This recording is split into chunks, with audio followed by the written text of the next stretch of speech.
Hello everyone, welcome to my channel segment Ask Me and I will try to answer.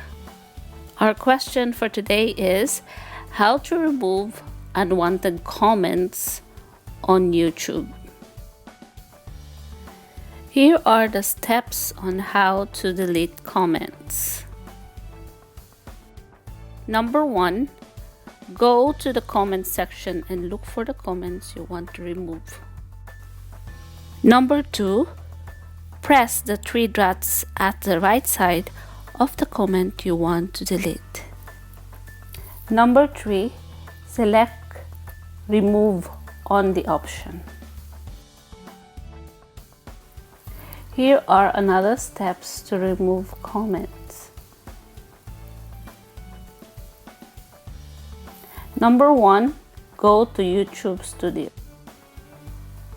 Number 2, under the dashboard, select comments. Number 3, on the comment section, look for the comments you want to remove.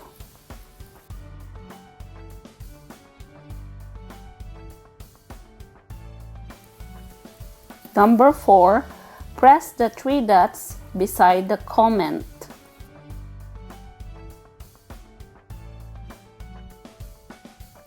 Number 5, select remove on the option.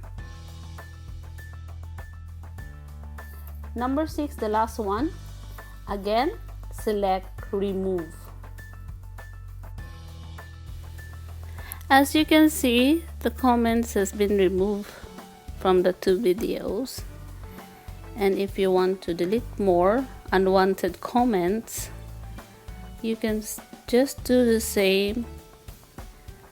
Repeat the instruction, press the 3 dots and then that will show, and then select remove in that option below and then click remove again in the remove comment question. So that's how to remove unwanted comments. So that's it. Thank you for watching. Please like, share and subscribe and click the bell of notification. See you next video. Bye.